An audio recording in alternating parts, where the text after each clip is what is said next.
Hi guys, welcome और welcome back to एजुगिरी। एजुगिरी पर हम हर रोज 6 PM पर द हिंदू एनालिसिस करते हैं। तो अगर आप पहली बार आए हैं तो do subscribe to our channel and या 6 PM पे ज़रूर क्लास अटेंड करा करो। This class is helpful for all competitive exam. Newspaper analysis होता है द हिंदू का, ठीक है ना।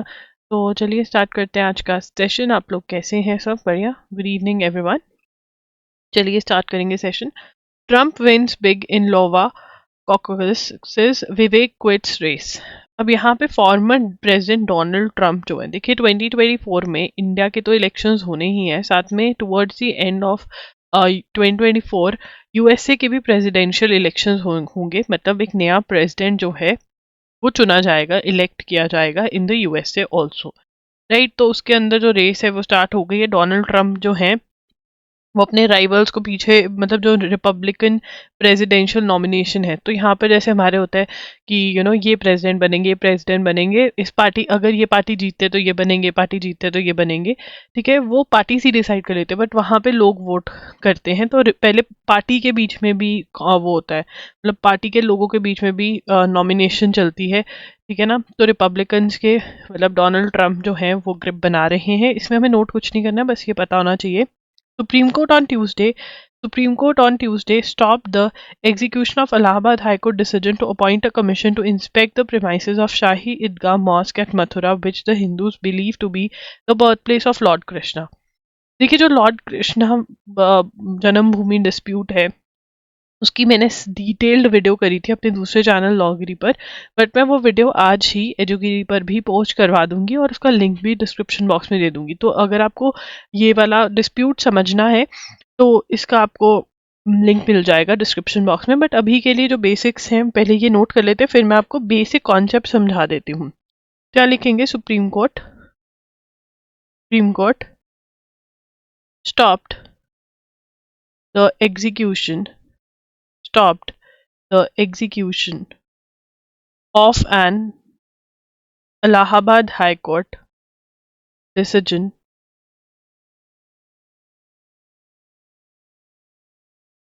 appoint a commission to inspect the premises of the Shahi Idgah Mosque at Mathura, which Hindus believe to be the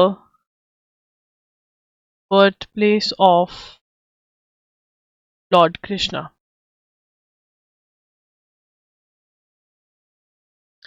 अब देखिए यहाँ पर क्या किया है सुप्रीम कोर्ट ने, बट उससे पहले जो हमें बैकग्राउंड समझनी है, ठीक है, उससे पहले जो हमें बैकग्राउंड समझ लेनी चाहिए for easy understanding.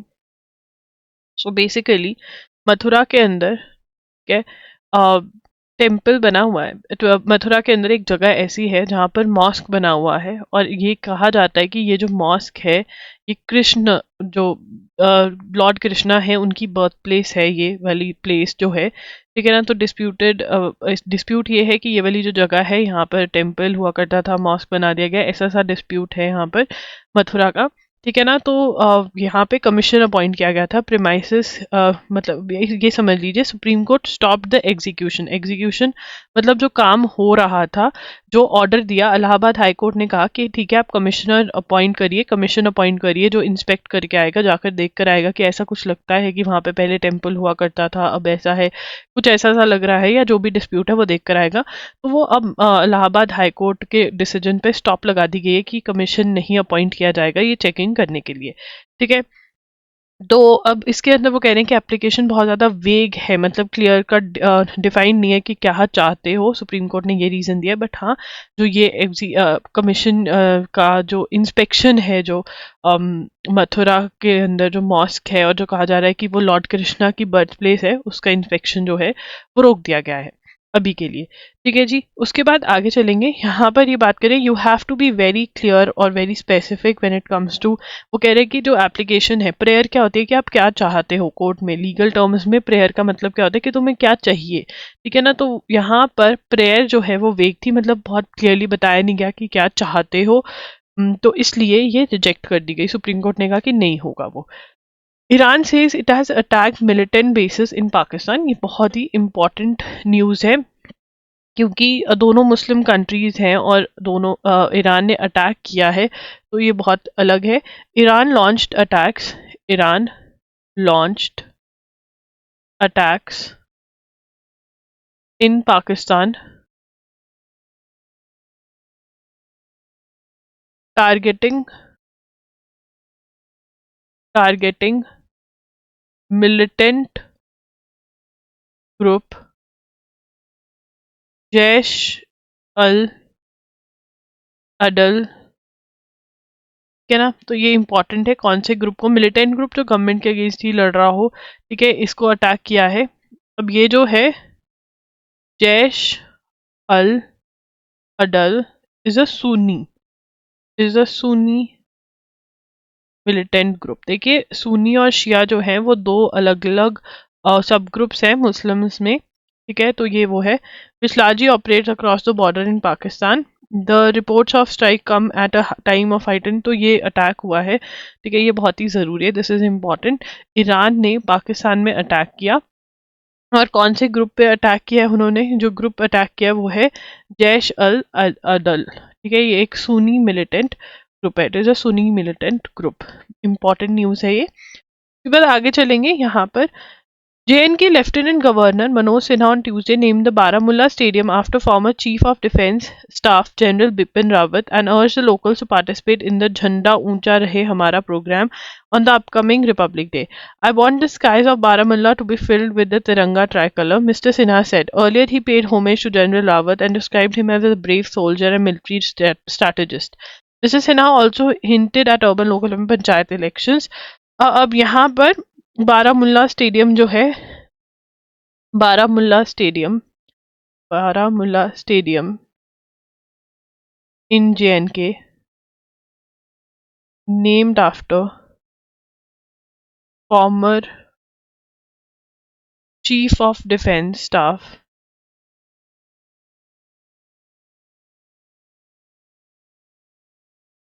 General Bipin Rawat, who died in a helicopter crash with his wife. Okay, so yes, ये आपको बताना चाहिए, इतना ज़्यादा इंपॉर्टेंट नहीं है बट हाँ आ सकता है। देखो यार, यहाँ पर जो बहुत ज़्यादा स्कीम न्यूज़ के अंदर चल रही है वो है पीएम जनमन। ठीक है ना, तो यहाँ तो इसकी हमसे फुल फॉर्म पूछी जा सकती है, या हमें पूछा जा सकता है कि इसमें क्या कर रहे हैं। पीएम जनमन के बारे में मैंने पहले बहुत बार आपको लिखवाया है। ठीक है ना, it is a package for the development of particularly vulnerable tribal communities. The government has found women who are turning messengers to help the administration to take the benefits of the package to the remotest of their community members. तो यहाँ पर ये क्या कर रहे हैं, it is a development package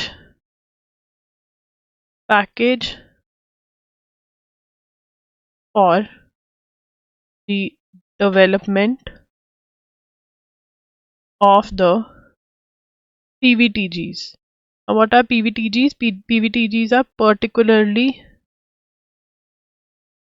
vulnerable tribal groups. Can women are turning messengers to help take the benefits of the package to remotest of their community members। अब इसको समझते हैं। तो बेसिकली जो पीएम जनमन स्कीम है, इसकी फुल फॉर्म तो मुझे बताओगे, क्योंकि मैं तुम्हें ऑलरेडी लिखवा चुकी हूँ ये। ठीक है। तो पीएम जनमन पैकेज जो है वो पीवीजीटीज के टीजीज के लिए स्कीम है। पीवीटीजीज क्या है? Particularly vulnerable tribal groups. Tribal groups मतलब जो बहुत पिछड़े हुए, जहाँ पे उनको बेसिक डेवलपमेंट, बेसिक नेसेसिटीज भी जिनकी अभी तक पूरी नहीं करी गई हैं। ठीक है। पीवीटीजीज जो बहुत पिछड़े हुए हैं, वल्नरेबल हैं, ट्राइबल ग्रुप्स, वो है। ठीक है। तो पीवीटीजीज की फुल फॉर्म पता होनी चाहिए, और पीएम जनमन इनके लिए गवर्नमेंट स्कीम। ठीक है। वुमेन जो है वो हेल्प कर रही हैं कि रिमोटेस्ट ऑफ कम्युनिटी मेंबर्स, जो बहुत पिछड़े हुए इलाके में भी हैं, उन तक भी पहुंचाया जाए सब कुछ। ठीक है।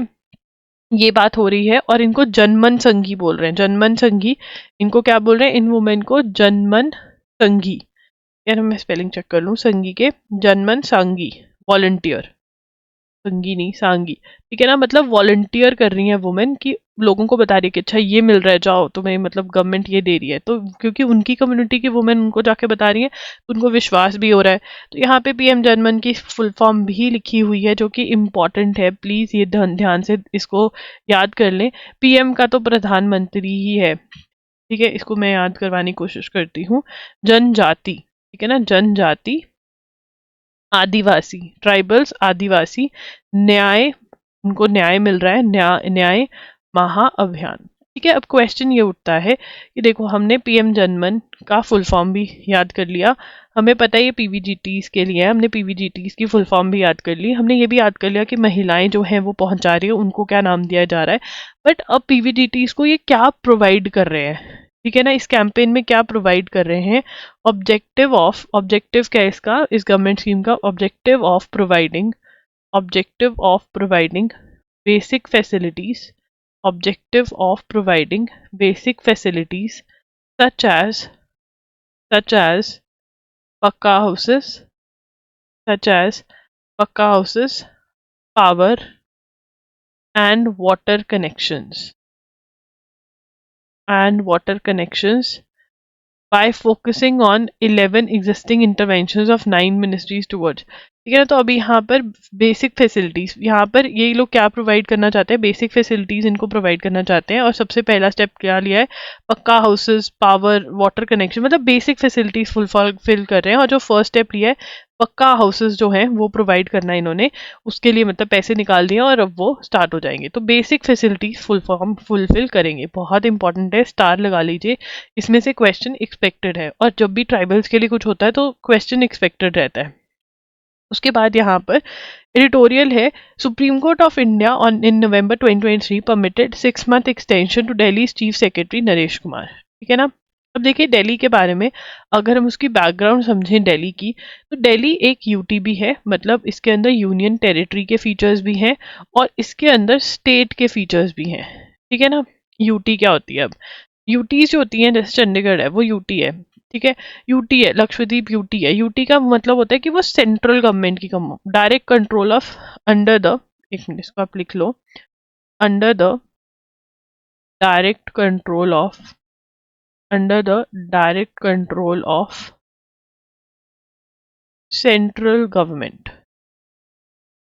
ठीक है ना, जो सेंट्रल गवर्नमेंट होती है उसके डायरेक्ट कंट्रोल के अंदर होता है, थ्रू प्रेसिडेंट ये कंट्रोल करते हैं। तो यूनियन टेरिटरी के अंदर आपको चीफ मिनिस्टर नहीं मिलेगा, ठीक है ना, नो सीएम। तो इनके यहाँ पर एमपी होता है, जो सब चीज़ों के लिए रिस्पॉन्सिबल होता है। ठीक है, तो ये है यहाँ पर। तो यहाँ पर स्टेट लेजिस्लेचर वाला कॉन्सेप्ट भी नहीं है। तो बहुत बड़ी चीज़ें हैं जो नहीं है यहाँ पर, सीधा एमपी होता है जो सब करता है, और सेंट्रल गवर्नमेंट ही इनका डायरेक्ट देख रेख करती है। ठीक है। और दूसरी साइड आती है स्टेट, स्टेट के अंदर तो सीएम भी होगा।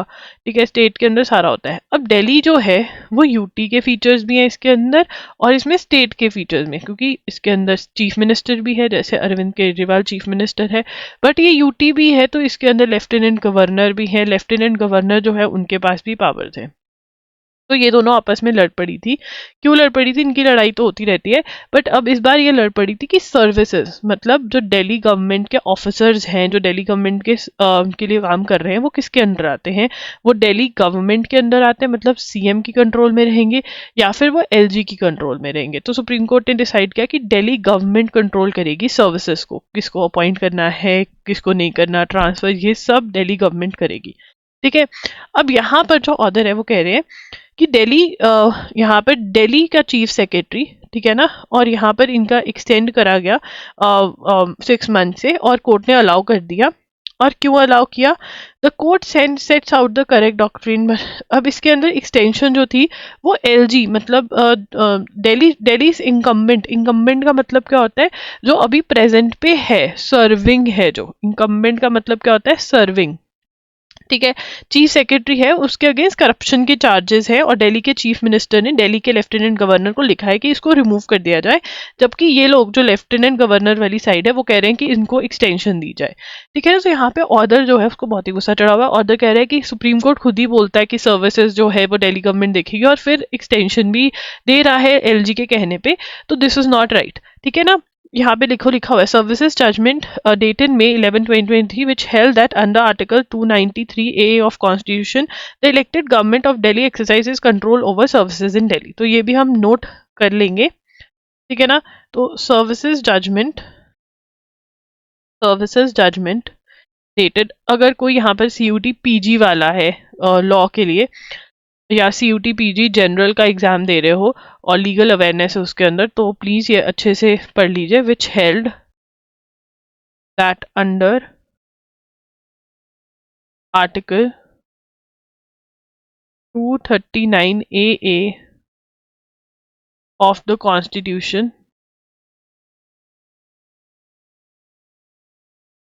the elected government of Delhi exercises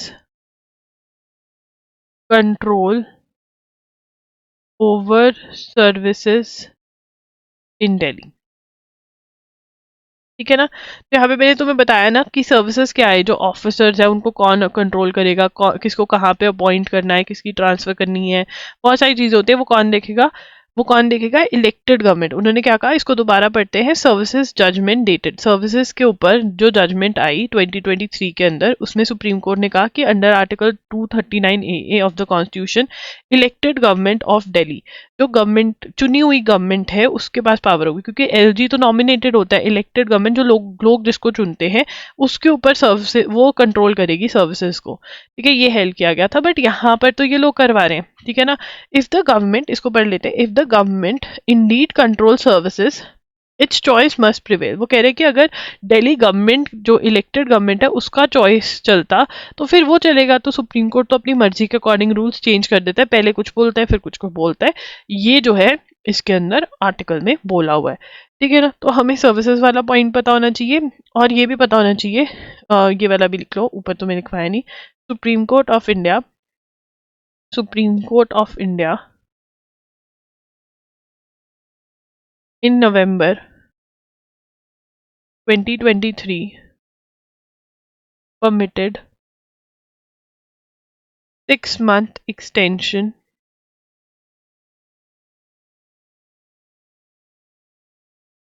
to Delhi's Chief Secretary Naresh Kumar. है ना, जो नरेश कुमार है उनको 6 मंथ्स की एक्सटेंशन दे दी गई। इशू लिख लो, इशू भी याद करने की जरूरत नहीं है। Delhi CM had asked for removal of Naresh Kumar serious charges of corruption against him।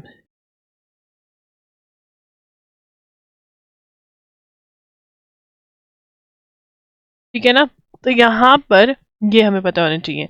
बस इशू याद नहीं करना है, ये वाला पॉइंट याद करना है, और जो मैंने नीचे पॉइंट लिखवाया है वो याद करना है कि उसके अंदर दिल्ली गवर्नमेंट को पावर दी गई थी। ये दो याद करना है। इशू मैंने इसलिए लिखा है कि तुम्हें कनेक्ट हो सके रिविजन के टाइम पे कि तुम क्यों पढ़ रहे हो ये। ठीक है, उसके बाद यहाँ पर देखिए, मैं आपको यहाँ पर बताना चाहती हूँ कि संडे को जो क्लास हुई थी उसके अंदर हमने एक बहुत important international court of justice, ठीक है ना, international court of justice and हमने जो साउथ अफ्रीका ने एलिगेशंस लगाए हैं इजराइल के ऊपर उसके बारे में पढ़ा था। 2 आर्टिकल्स दोनों सेपरेट थे, एक में हमने ICJ के पॉइंटर्स कवर करे थे जो कि बहुत इंपॉर्टेंट है, जहाँ से क्वेश्चन बनेगा ही बनेगा। तो अगर आपने वो क्लास अटेंड नहीं करी है वो क्लास अटेंड कर लो। और साउथ अफ्रीका और इजराइल वाला एडिटोरियल भी बहुत ज़्यादा इंपॉर्टेंट है, वहाँ से भी क्वेश्चन आने के फुल चांसेस हैं।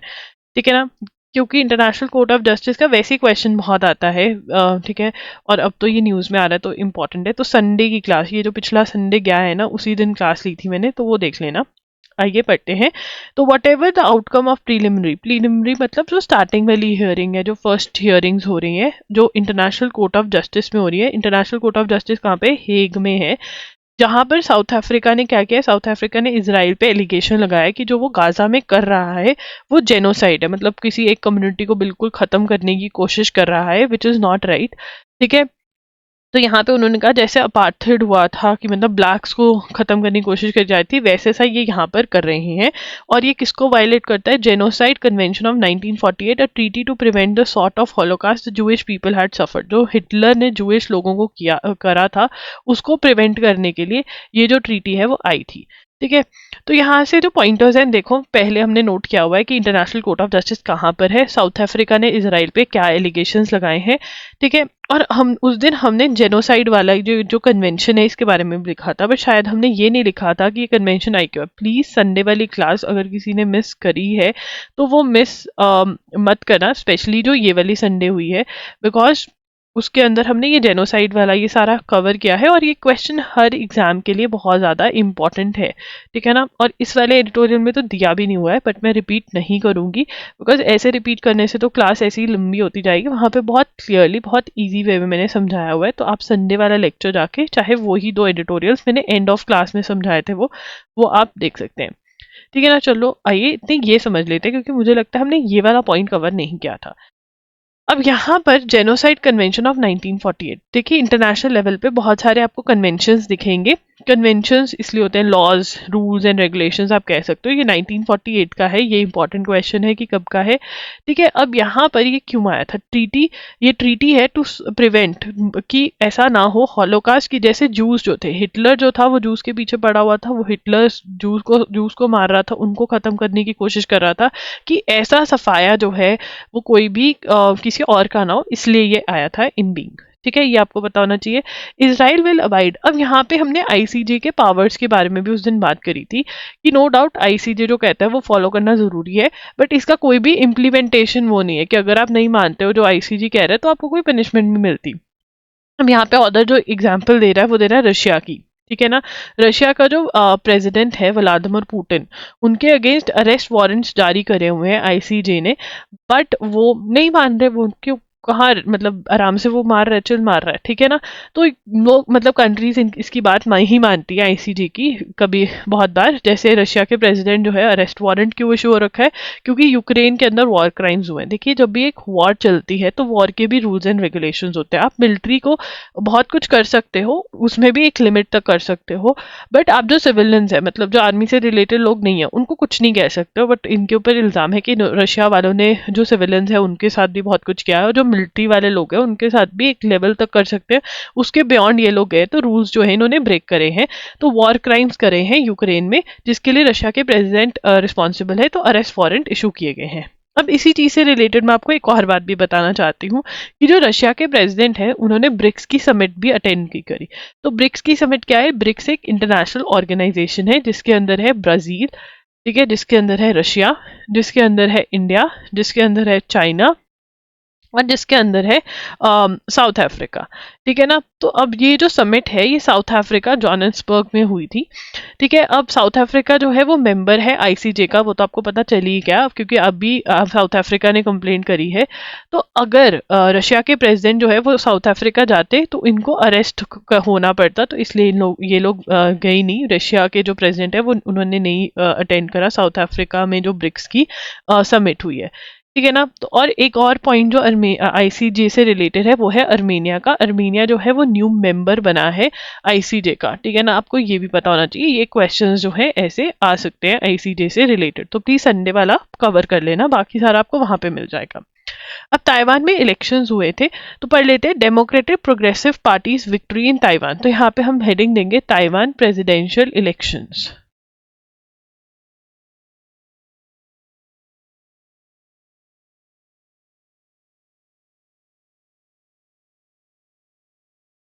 तो ताइवान प्रेसिडेंशियल इलेक्शंस के अंदर कौन सी पार्टी जीती है? Democratic progressive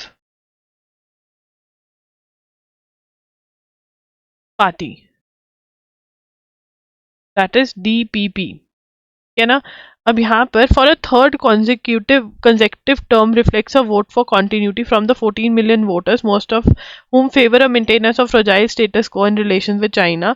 The results will see Vice President William Lai Chang-te take over from incumbent. तो यहाँ पर जो कौन से आ जाएंगे, विलियम लाई, एक मिनट, विलियम विलियम देखो, विलियम तो बहुत इजी नाम है, लाई चिंग टे, ठीक है ना। ये मैं तुम्हें याद करवाया था कि विलियम बाजार जाके चिंग्स मसाले लेकर आना, ठीक है ना, ऐसे याद कर सकते हो। He is going to be the president, ठीक है ना। अर्लियर कौन था, अर्लियर इनकम्बेंट मैंने बताया ना, इनकम्बेंट इज जो प्रेजेंट सर्व कर रहा था, ठीक है ना, जब इलेक्शंस हुए तो ये था। अब ये हार गई, मतलब ये नहीं बनेंगे, साई इंग वेन, है ना। As he defeated Hou Yu Ih he from the main opposition, defeated, किसको डिफीट किया, डिफीटेड मतलब पार्टी ने मे बी किसी और को चूज करा हो तभी ये बन रहे, इन्होंने डिफीट किया यू ही फ्रॉम क्यो मिनटांग, which has pushed for rapprochement with China and newcomer Ko-Wing from the Taiwan People's Party, ठीक है ना। तो अब इनका जो ताइवान और चाइना का इनके आपस में बनती नहीं है, तो ये लोग मतलब यहाँ के लोग जो है वो चाइना से लड़ने वाली पार्टी ज़्यादा वो करते हैं, कि चाइना की तरफ झुकाव वाली पार्टी को ये नहीं प्रेफर करते, ठीक है ना। तो ये है, तो मतलब इसलिए मतलब ये लोगों ने बता दिया कि भाई हमको चाइना के साथ। तो यहाँ पे रिप्रोचमेंट का मतलब क्या होता है ये लिख लो, ये किसी ने बोला, ये रिप्रोचमेंट का टर्म कहाँ लिखा हुआ था ना रिप्रोचमेंट, यहाँ पे लिख लेते हैं, ठीक है ना, ये लिख लेते हैं, which had pushed for rapprochement with China, है ना। और रिप्रोचमेंट क्या होता है, रिप्रोचमेंट का मतलब होता है इस्टेब्लिशमेंट ऑफ कॉर्डियल, कॉर्डियल का मतलब क्या होता है, फ्रेंडली रिलेशंस विद चाइना, है ना। तो चाइना के साथ फ्रेंडली रिलेशंस यहाँ की जनता नहीं चाहती, है ना, उनको ये कि ताइवान ही ले जाए, ऐसा ना हो चाइना वाले। बांग्लादेश हेल्ड इट्स इलेक्शन, हमें पता है कि शेख हसीना जो है वो पावर में आ गई हैं, ठीक है ना। द रूलिंग अवामी लीग, जो जो पार्टी को, कौन सी पार्टी को बिलोंग करती है, अवामी लीग को बिलोंग करती हैं।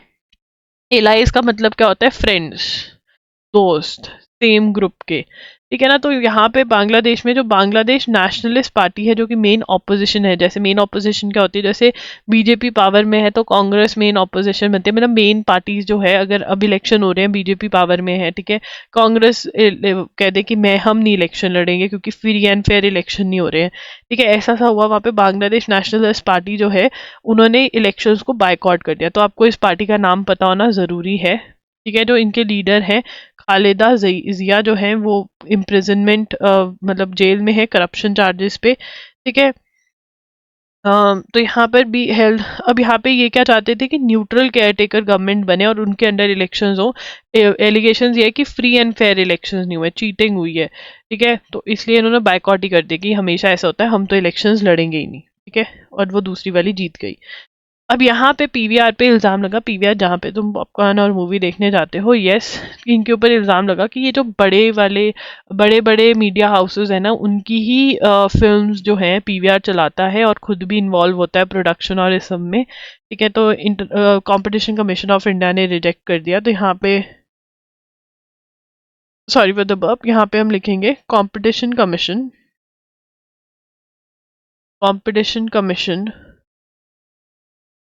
Of India, that is CII, rejected complaint alleging that multiplex chain PVR abused its dominant market position. जो डोमिनेंट मार्केट पोजीशन है वो अब्यूज करी है किसने? पीवीआर ने अब्यूज करी है डोमिनेंट मार्केट पोजीशन। किसकी? कैसे? ये किसने बोला है? योगेश प्रताप सिंह ने एलिगेशन लगाई है। फिल्म डायरेक्टर हैं जो। Preferential treatment to films from large production houses. Large production houses को प्रेफरेंस देते हैं और जो छोटे प्रोडक्शन हाउसेस हैं उनको नहीं प्रेफरेंस देते। कंपटीशन कमीशन ऑफ इंडिया कहता है कि ऐसा कुछ भी नहीं है। तो आप पूछेंगे कंपटीशन कमीशन ऑफ इंडिया ये क्या होता है? ये क्या है? What is this? इसके दिमाग में एक क्वेश्चन आ रहा है। तो कंपटीशन कमीशन ऑफ इंडिया जो है ये इंश्योर करता है कि कंपटीशन बना रहे मार्केट में। देखो आपको लगता होगा कि अच्छा ये भी है, ऐसा भी कुछ होता है कि कंपटीशन बना रहे, कंपटीशन बना के रखना जरूरी होता है। देखो अगर मोनोपोली होगी, मतलब एक इकलौता है, ठीक है, तुमको मूवी देखने जाना है, मान लो तुमको मूवी देखने का मन है, सिर्फ पीवीआर ही ऑप्शन है। अब हमारे पास और भी XYZ ऑप्शन है, ठीक है, पीवीआर जितना मर्जी चाहे, चाहे वो 1000 की टिकट भेजे, 10,000 की भेजे, जितने की भेजे, तो ऐसे तो गलत हो जाएगा ना। तो मार्केट में कंपटीशन बना रहने के लिए भी कंपटीशन कमीशन है कि कंपटीशन खत्म ना हो बिल्कुल, ये इंश्योर करता है। या कोई अपनी पोजीशन का मिसयूज ना करे, ठीक है, वो भी इंश्योर करता है कंपटीशन कमीशन ऑफ इंडिया। चलिए आगे चलेंगे, पूरी स्टोरी हमें पढ़ने की जरूरत नहीं है, आगे चलेंगे अब। On October 14 the royal Swedish academy of sciences issued a statement in which it said incandescent light bulbs lit the 20th century, the 21st um, century will be lit by LED lamps। The occasion was, तो वो कहते हैं LED lamps जो हैं वो अब new चीज़ है। तो यहाँ पर जिसको ओके अवार्ड कर रहे, फिजिक्स का प्राइज अवार्ड कर रहे थे, ठीक है, तो यहाँ पे लिखेंगे नोबेल प्राइज फॉर फिजिक्स। अब मुझे कोई बता सकते हैं किसने जीता है? देखो यार, नोबेल प्राइज का रट्टा अगर तुमने नहीं मारा है ना तो बहुत ही गलत बात करी है। अगर तुम चाह रहे हो तो मैं एक शॉर्ट्स भी बना दूंगी कि कैसे याद करने हैं, बट प्लीज यार ये याद करने बहुत जरूरी है क्योंकि एक क्वेश्चन पक्का आएगा। तो अभी तुम्हें लग रहा है कि एक एक क्वेश्चन करके ही नंबर बनेंगे, ठीक है। Nobel prize for physics for that year, Nobel prize physics for that year for an achievement, और जी for an achievement that paved ways. अच्छा 2014 की बात कर रहे हैं, ठीक है ना, इन 2014 पेव्ड वे, पेड नहीं paved way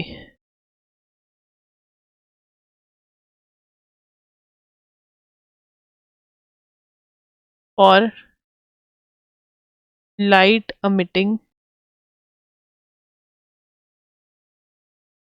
diodes, LEDs। LEDs 2014 वाले को एलईडीज के चक्कर में मिला था। एलईडीज की फुल फॉर्म पता होनी चाहिए, इंपॉर्टेंट है।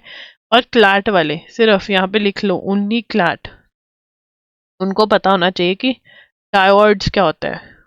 Diodes an electric component, electronic component about 5 mm wide, ठीक है। बाकी भी सारा लिखना है तो सिर्फ क्लैट वाले लिखेंगे, बाकी सबको पता होना चाहिए 2014 में जिसमें फिजिक्स ने नोबेल प्राइज जीता था, ठीक है ना, वो जो था उसको एलईडी की लिए ही मिला था, जो ये लाइट अभी हम यूज करते हैं ना वो, ठीक है। चलो, Sumit Nagpal return to the big stage in grand side pulling off one of the biggest victory.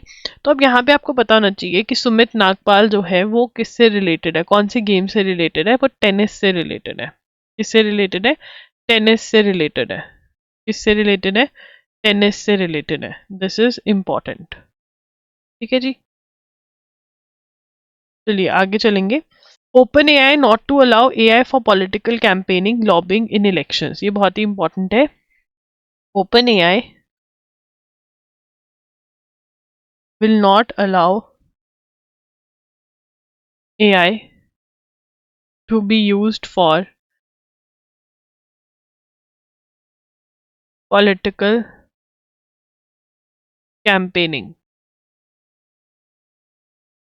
ठीक है ना। अब पॉलिटिकल कैंपेनिंग के लिए नहीं यूज करने देंगे। पॉलिटिकल कैंपेनिंग देखो 2024 के अंदर इलेक्शंस बहुत जगह हो रहे हैं, जैसे यूएस में हो रहे हैं, इंडिया में हो रहे हैं, तो वहां पर नहीं यूज करने देंगे।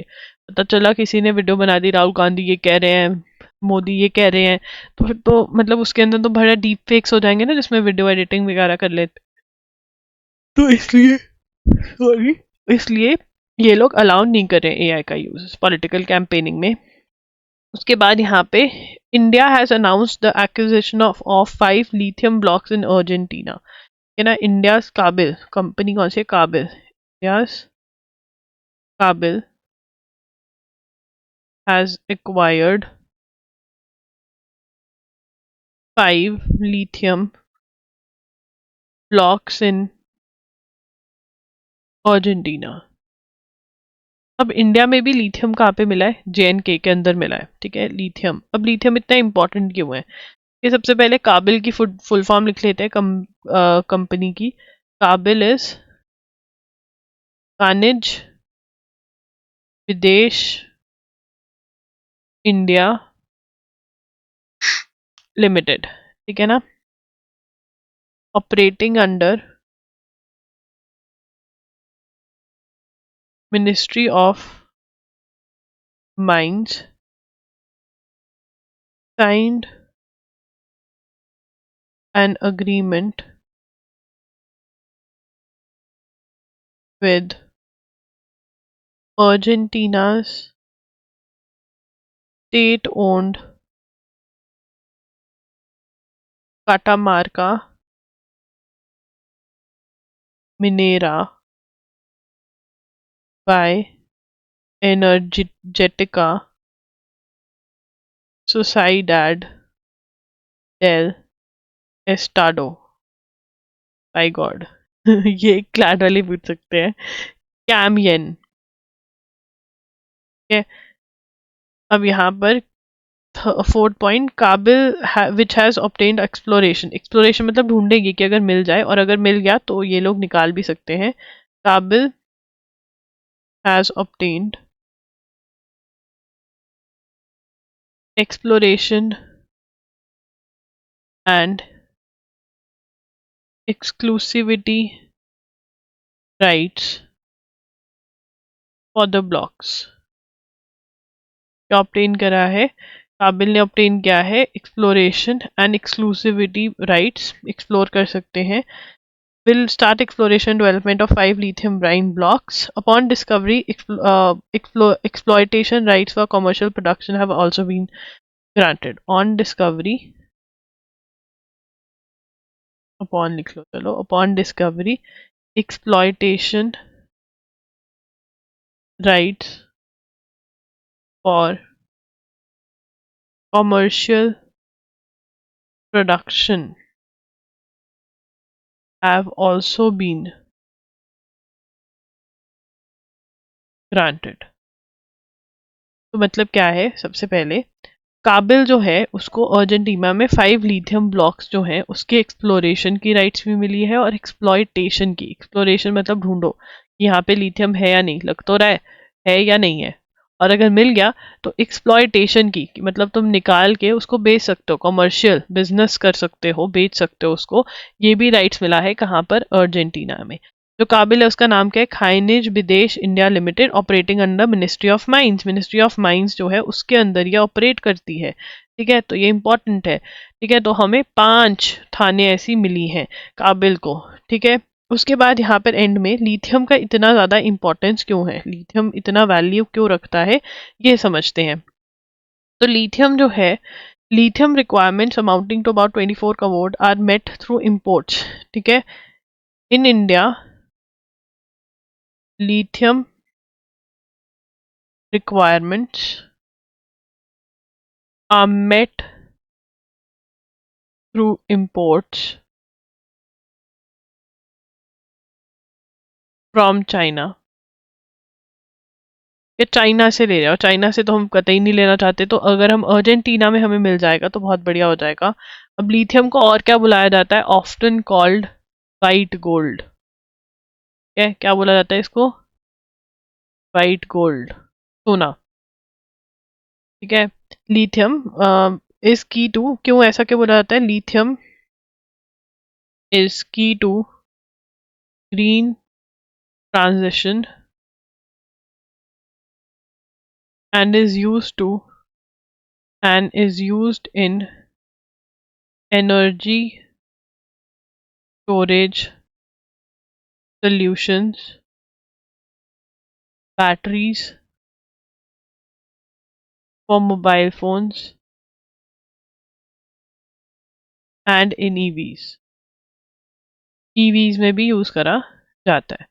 ठीक है, चलो मतलब जो ये ग्रीन एनर्जी स्टोरेज बैटरीज में, ईवीज क्या है? Electronic vehicles. ठीक है, चलो ICMR has begin the process of revising the current, ये लिखेंगे ICMR, that is Indian council of medical research, has begun the process of has begun the process of revising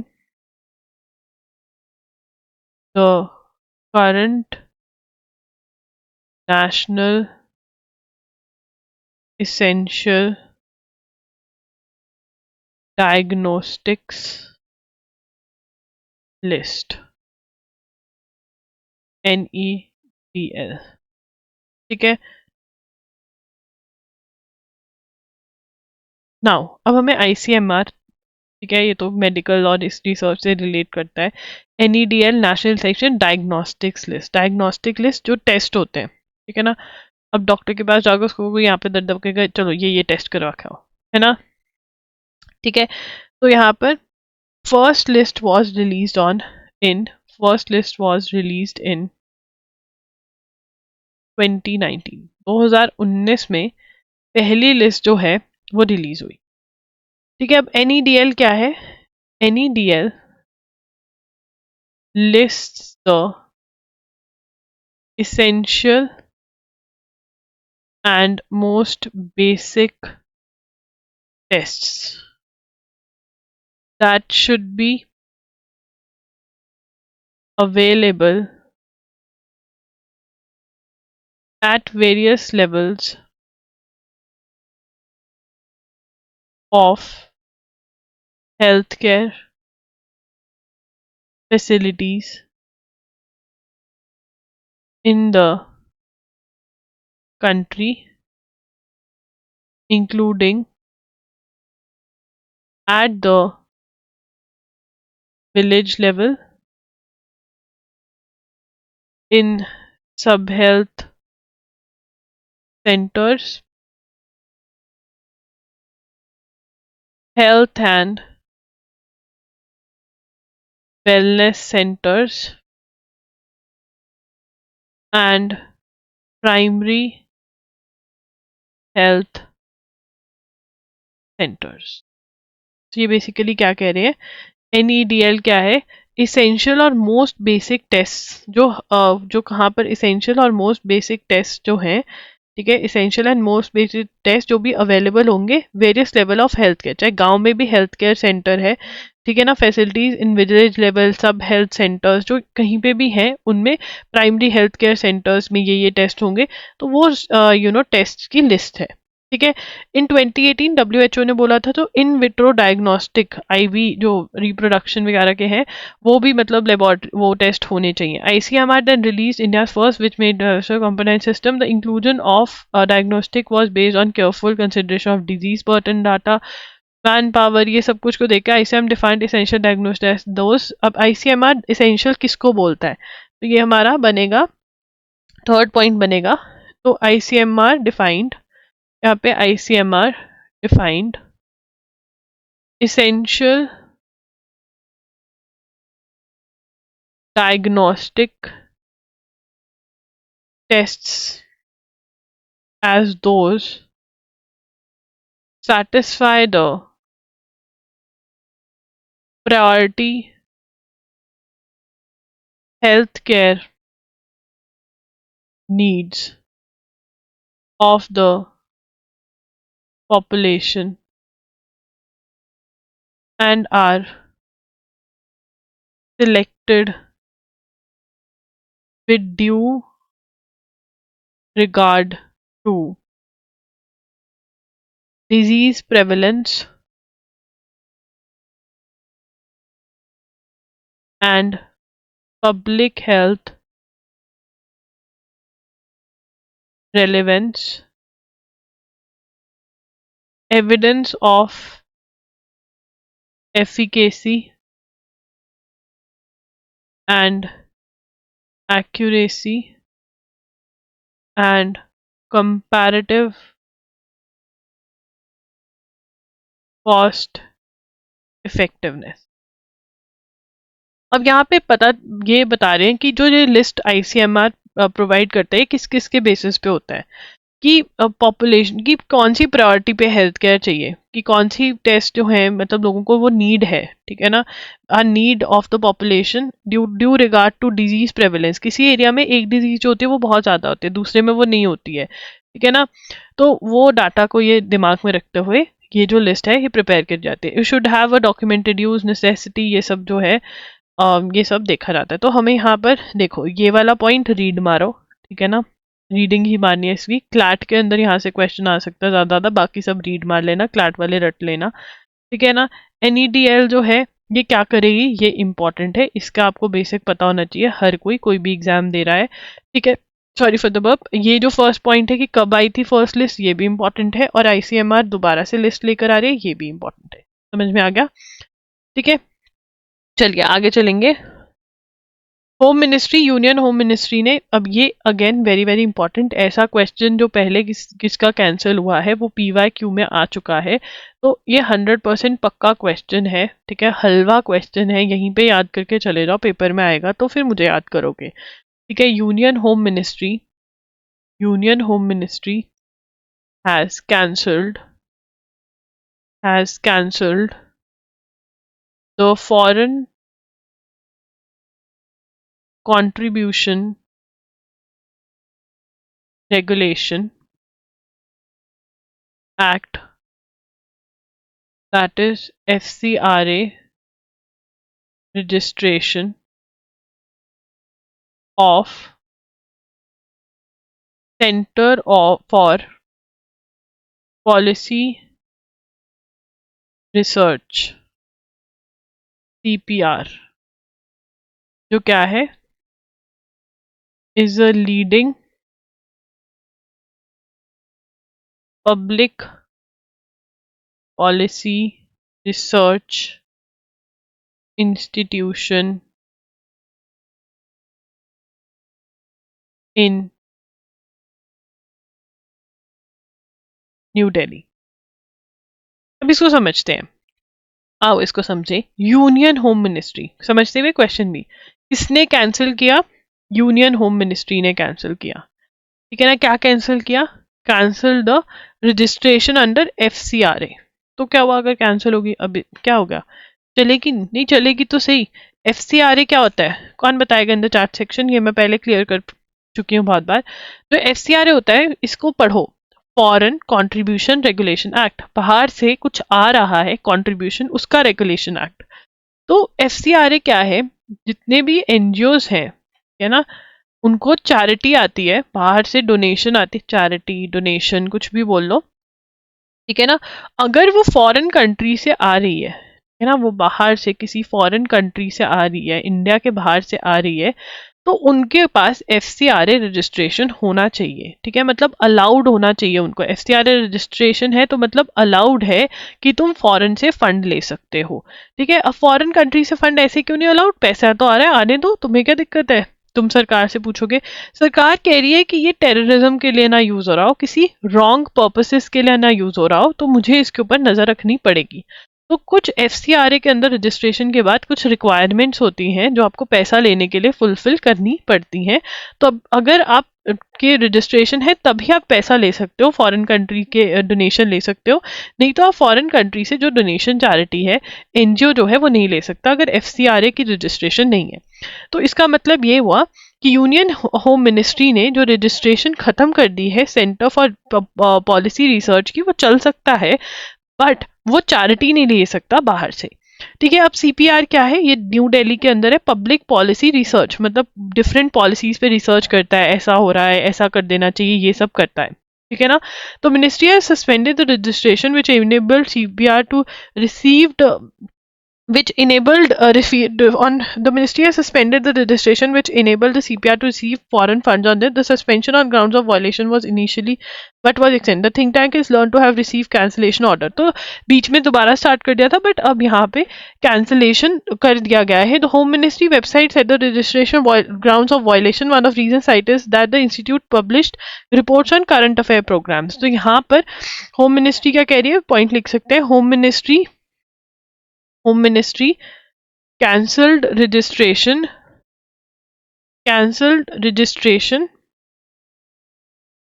on grounds of violation. कुछ violation करा और one of the grounds of violation क्या बताया हुआ है कि current affairs, published reports on current affairs program, published reports on current affairs programs. ठीक है ना. करंट अफेयर जो प्रोग्राम्स हैं उनके ऊपर रिपोर्ट्स जो हैं वो पब्लिश करी हैं. तो यहाँ पे ना क्वेश्चन जो मेजरली क्वेश्चन आएगा वो यही आएगा, कौन से उसका, मतलब यहीं से ही 100% वाला इसी टाइटल में से क्वेश्चन निकलेगा. ठीक है ना. FCRA वाला कॉन्सेप्ट मैंने तुम्हें समझा दिया है. तो जो ये मैं कॉन्सेप्ट समझाती हूँ साइड पे पेंसिल से लिख सकते हो तुम. धारवी स्लम रिहैबिटेशन. तो धारवी क्या है, एशिया का लार्जेस्ट स्लम है, एशिया लार्जेस्ट स्लम है. और ये कहाँ पर है, मुंबई महाराष्ट्र में है, इंडिया में है. ठीक है. और इसको कौन रीबिल्ड कर रहे हैं, अदानी रीबिल्ड कर रहे हैं. तो अब यहाँ पे जो स्लम एरिया है उसको रिमूव कर दिया जाएगा, लोगों को फ्लैट्स दिए जाएंगे जो वहाँ पे लोग रहते हैं और वो एरिया को डेवलप किया जाएगा. मुंबई का बहुत ही बढ़िया इलाके में बोला जाता है कि वो है. ठीक है. तो ऐसा होगा. अब यहाँ पर हम बात करेंगे चीता की. तो चीता कहाँ से आए, तो इंडिया के अंदर स्टार्ट हुआ प्रोजेक्ट चीता. ठीक है. प्रोजेक्ट चीता क्या है, तो इंडिया में चीता खत्म हो गए थे. ठीक है. अब चीता जो है वो लेकर आए गए नमीबिया और साउथ अफ्रीका से, नमीबिया एंड साउथ अफ्रीका से रीलोकेट करे गए. उनको कहाँ रखा गया, कूनो नेशनल पार्क में. कहाँ रखा गया, अफ्रीका का एफ जो है वो थोड़ा अजीब है यहाँ पे, मैं दोबारा चल ही नहीं रहा है. साउथ एफ ऐसे कैसे नहीं डलेगा. ठीक है. तो ये Kuno national park, Kuno national park Madhya Pradesh. Kuno national park कहाँ पे है, मध्य प्रदेश में है. ठीक है. वहां पे रखे गए यहाँ से ला करके. अब उनकी डेथ हो रही है तो देखा जा रहा है क्या होगा क्या नहीं. तो ये जो है कर रहे हैं. तो आपको पता होना चाहिए प्रोजेक्ट चीता जो है वो चल रहा है, रीलोकेशन के लेकर आए जा रहे हैं. इंडिया में खत्म हो गया था. तो इंडिया और चाइना के बीच में टेंशन जो लद्दाख वाली हुई है और बीच में और भी टेंशन हुई, तो उसका सारा रिपोर्ट दिया जा रहा है. ये नोट करने की जरूरत नहीं है, अगर ज्यादा डिस्कस होगा तभी इसके नोट्स बनाएंगे. ठीक है. उसके बाद bureau of police research and development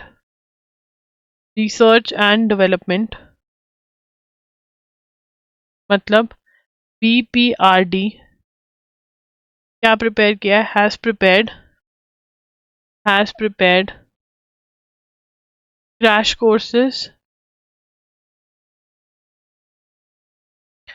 and moot court proceedings to train police officials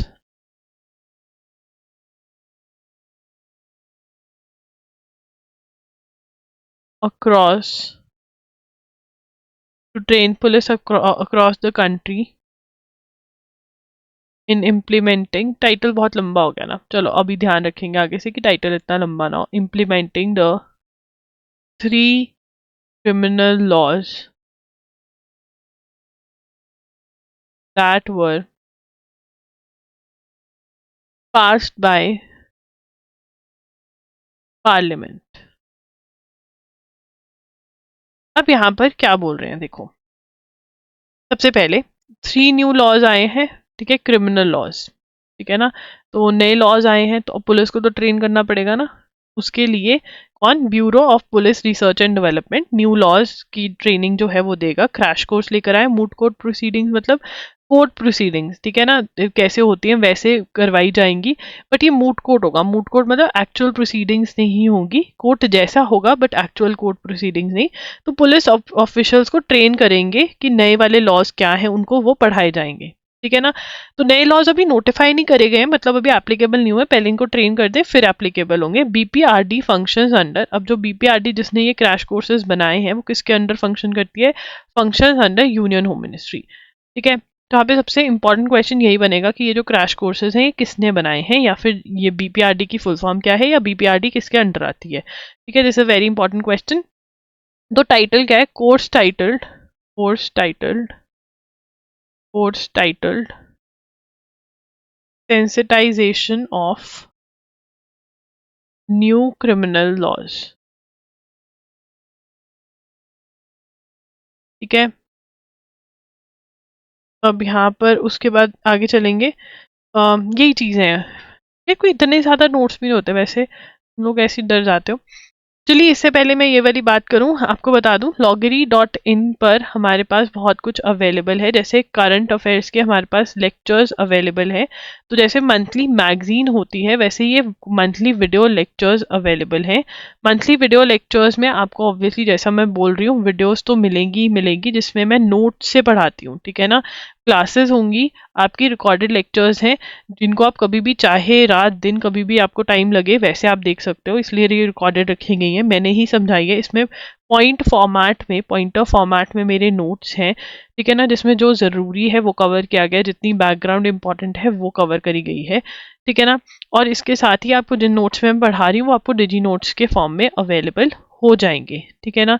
ये जो अभी लेक्चर्स हैं ये अवेलेबल है मई से लेकर अक्टूबर 2023 तक के, नवंबर दिसंबर के भी ऐड हो जाएंगे अभी, और जनवरी 2024 के भी डलने स्टार्ट हो जाएंगे। 2024 तो पूरा साल ही कवर होगा इसमें, ठीक है। उसके बाद हमारे पास डेली नोट्स हैं, जो ये नोट्स बना रही हूँ ये ₹100 में अवेलेबल है, और ये जो क्लासेस हैं ये ₹300 में अवेलेबल है, ठीक है। और इनकी वैलिडिटी आपको जैसे 2023 वाले जो नोट्स हैं इनकी सबकी वैलिडिटी आपको जून 2024 जुलाई 2024 तक मिलेगी, जब तक आपके एग्जाम्स हो जाएंगे। और जो जनवरी वाले से होंगे मतलब 2024 वाले जो होंगे वो भी आपके लंबे वैलिडिटी दिसंबर तक वैलिड होंगे, जून वाले आगे तक, मतलब जो एग्जाम्स के अकॉर्डिंग होता है वैसे वैसे वैलिडिटी रखी जाती है, ठीक है। हमारे पास मॉक टेस्ट अवेलेबल है, हमारे पास मॉक टेस्ट अवेलेबल है स्लैट के, MHCT 3 ईयर्स 5 ईयर के मॉक टेस्ट अवेलेबल है, और हमारे पास CUT PG के भी मॉक टेस्ट अवेलेबल है लॉ के, ठीक है जी। तो ये सारा है, आप वेबसाइट विजिट कर सकते हैं, लिंक्स आपको डिस्क्रिप्शन बॉक्स में मिल जाएंगे।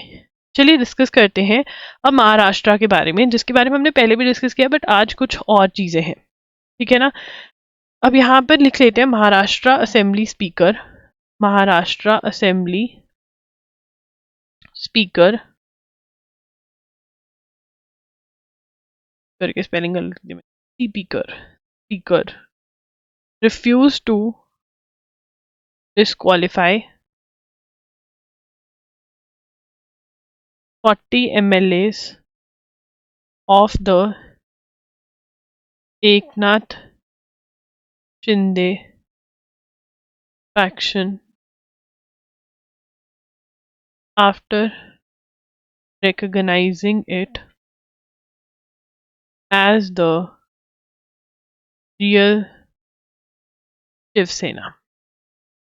तो यार ये वाला कॉन्सेप्ट भी हमने बहुत बार पढ़ा है बट पढ़ा देती हूँ मैं दोबारा, इसकी बैकग्राउंड क्या है। देखिए उद्धव ठाकरे जी जो थे वो CM हुआ करते थे महाराष्ट्र के, उद्धव ठाकरे शिवसेना को बिलोंग करते हैं। तो उद्धव ठाकरे की शिवसेना में से एकनाथ शिंदे जी जो हैं वो और उनके साथी प्लस और भी ग्रुप तो जो था वो अलग हो गए, और बीजेपी ने इनको सपोर्ट दी तो ये CM बन गए, एकनाथ शिंदे CM बन गए। और अब इन दोनों में लड़ाई हो रही है कि रियल शिवसेना किसकी है, या शिवसेना किसकी है, एकनाथ शिंदे ग्रुप की है या उद्धव ठाकरे की है।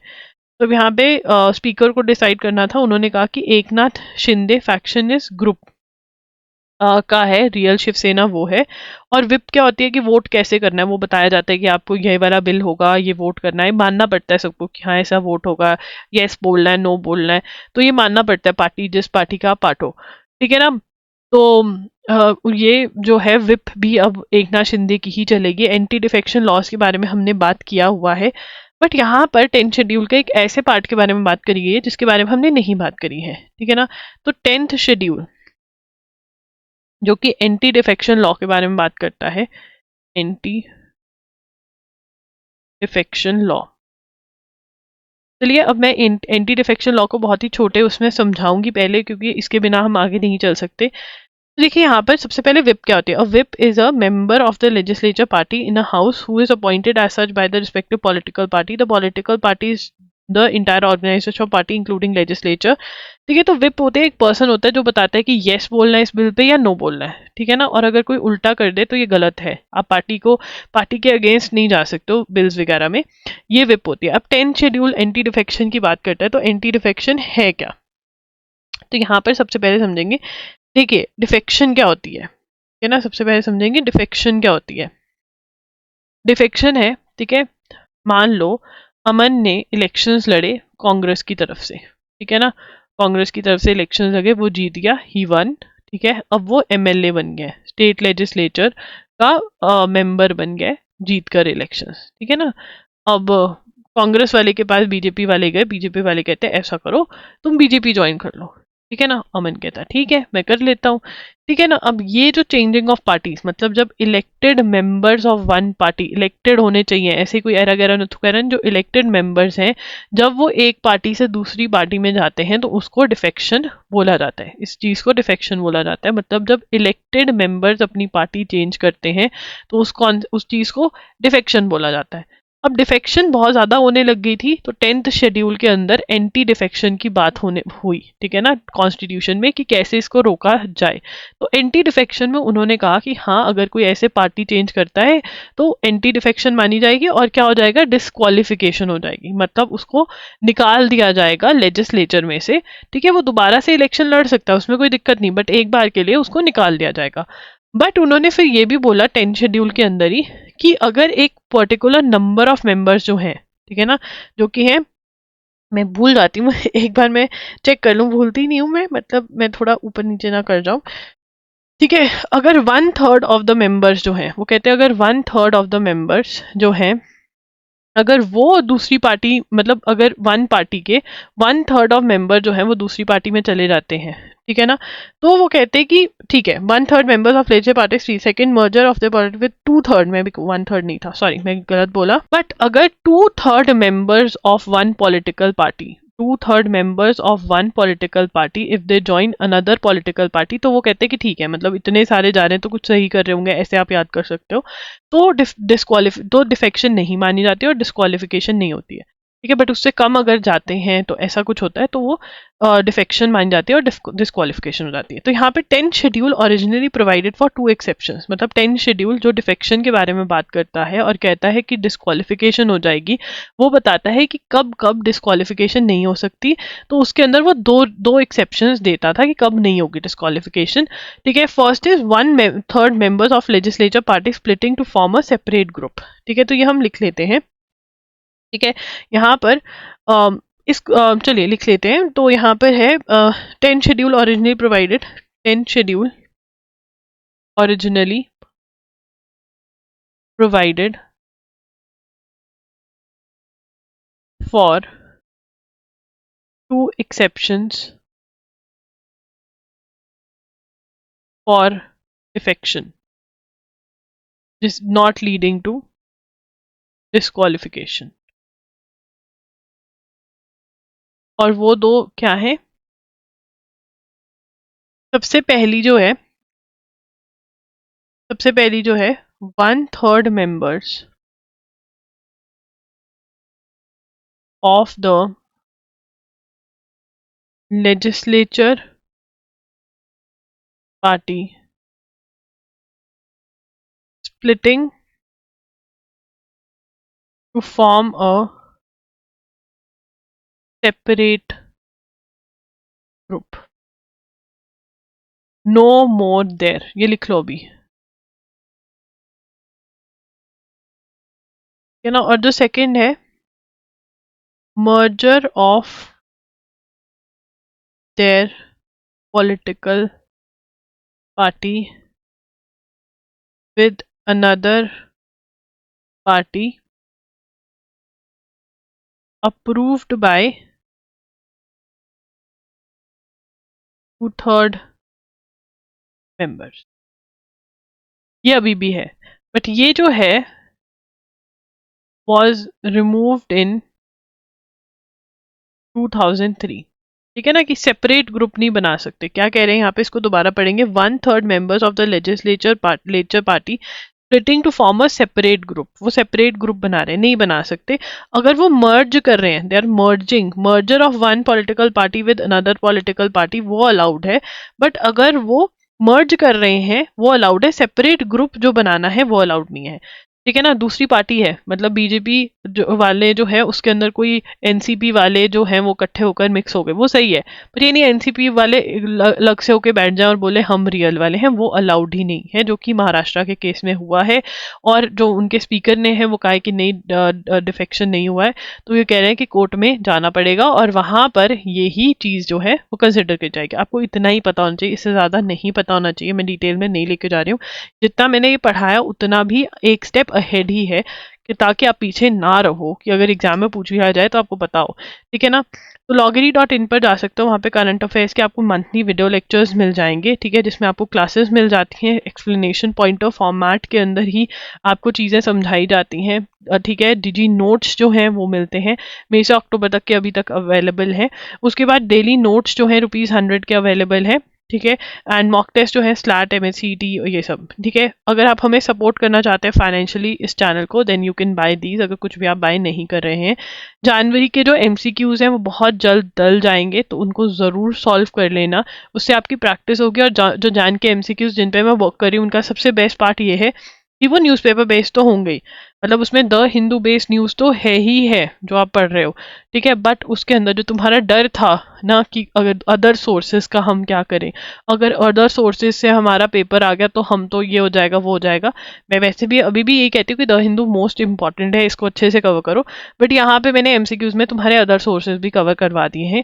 अदर सोर्सेज जैसे PIB से न्यूज़ आती है, ठीक है ना, जैसे इंडियन एक्सप्रेस से आती है, या फिर अदर वेबसाइट जितनी भी हैं, तो मैं वहाँ पर मतलब उनको, उनमें से जो इम्पॉर्टेंट न्यूज़ है, मतलब कुछ इम्पॉर्टेंट चीज़ें हैं, वो भी आपके MCQs में कवर होते हैं। और मैंने यही नोटिस किया, क्योंकि मैं आपके लिए क्वेश्चंस तो बना ही रही हूँ ना करंट अफेयर्स के, जो हमारे मॉक टेस्ट हैं उसके अंदर करंट अफेयर्स के क्वेश्चंस मैं ही बनाती हूँ। उससे पहले हमारे प्रैक्टिस सेशंस होते थे, तो उसके अंदर करंट अफेयर्स बना रही हूँ मैं। और जो भी मैं सोर्सेज देखती हूँ, अगर द हिंदू के अलावा कोई सोर्स है तो उसमें वन लाइनर्स ही निकलते हैं कि यहाँ पर ये एक्सरसाइज हो गई है, ठीक है, ये वाली कोई नई चीज़ आई है, तो वन लाइनर मतलब रट्टा मारने वाले क्वेश्चंस हैं। तो आप बहुत आराम से ये कर सकते हैं कि द हिंदू वाले तो आपके प्रैक्टिस फॉर्मेट में हो जाएंगे, और जो अदर सोर्सेज हैं तो वो आपके यहाँ पर PIB, इंडियन एक्सप्रेस, ये सारे के सारे आपके जो वहाँ के क्वेश्चंस हैं वो आपके MCQs में कवर हो जाया करेंगे। ठीक है ना, तो ये है।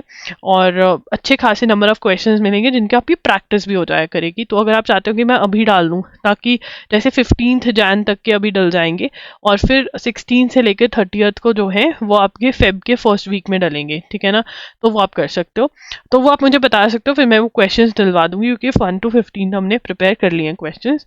ठीक है, तो वो आप सॉल्व कर सकते हैं, प्रैक्टिस कर सकते हैं, उससे आपको पता चलेगा कि आप कहाँ स्टैंड करते हो। अगर आपको लर्निंग में कुछ इश्यूज हैं, आप मेरे साथ डिस्कस कर सकते हो। ठीक है, तो दैट्स इट, मिलेंगे कल 6 बजे। वीडियो अच्छी लगी हो तो कमेंट कर देना, लाइक कर देना, और अपने फ्रेंड्स के साथ ज़रूर शेयर करना। बाय।